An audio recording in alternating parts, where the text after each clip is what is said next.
대체로 고시 합격하면 백 써서 군대 안 가거나 아니면 법무관으로 편안하게 지내는 것이 보통이다. 추미애 법무부 장관은 2016에서 2018년 더불어민주당 대표를 지냈다. 2017년 박근혜 전 대통령 탄핵 때 민주당을 이끌었고 그 직후 치러진 대선에서 문재인 후보 지원 연설을 했다. 당시 전국을 돌며 추 장관이 했던 말이 이랬다. 고시 공부하면서 예비군 훈련 한 번도 안 빼먹고 특전사 병장으로 3년 동안 24시간 고강도 훈련을 견뎌낸 사람. 그런 사람이 더불어민주당이 내놓은 국민후보 국민대표 선수 문재인입니다. 문 대통령의 군 경력을 들어 정권교체 지지를 호소한 거다. 문 대통령은 지난해 조국 전 법무부 장관 후임으로 추 장관을 앉혔다. 청문회 때 고개를 들었던 추 장관 아들 서모 씨의 군휴가 특혜 의혹은 21대 국회 출범 후 다시 불거졌다. 8일 한 여권 인사는 추 장관 아들 문제가 2030 남성층 지지율과 연관돼 정권에 부담이 되는 것은 사실이라고 했다. 황교안 권한대행은 두드러기에 걸렸다고 군대도 안 갔는데 예비군 훈련 한 번도 빼먹지 않은 이런 사람, 대통령이 돼야 하는 것 아니냐.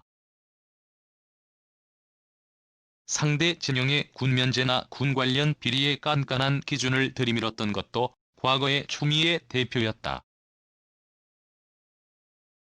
그는 2017년 8월 박찬주 전 육군대장의 이른바 공관병 갑질이 논란이 됐을 때 고위 간부의 갑질 행태는 방산비리와 더불어 군의 사기를 꺾는 군의 2대 적폐 중 하나라며 군과 사법당국은 이번 사건을 이적 행위에 준하는 사건으로 규정해야 한다고 했다. 박 전 대장은 이후 부정청탁금지법 위반 등 혐의로 대법원에서 벌금 400만 원형을 확정받았다. 추 장관 아들 서 씨가 받는 혐의 중 하나가 김영란법 위반이다. 서 씨의 평창 겨울올림픽 통역병 선발 청탁 의혹과 관련해 당시 추 장관 정책보좌관 전화를 받았다는 전국방부 장관실 관계자는 장관 정책보좌관에게 통역병 선발 청탁을 들어주면 김영란법 위반이라고 주의를 줬다고 했다.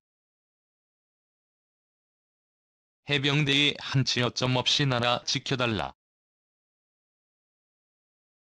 추 장관은 민주당 대표 시절 여러 차례 군부대를 방문했다.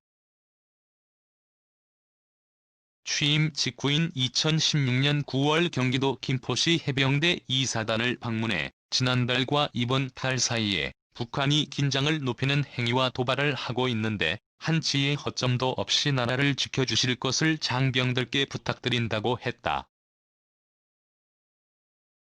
연설 후 애기봉 전망대에 올라 북측을 관찰하려던 추 대표가 앞이 안 보인다고 하자 옆에 있던 관계자가 거꾸로 든 쌍안경을 바로잡아 주었다.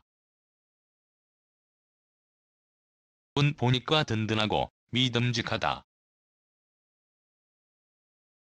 분들이 군 생활하고 있는 동안 고향에 계시는 부모님들은 늘 응원하면서 자랑스러워할 것이다.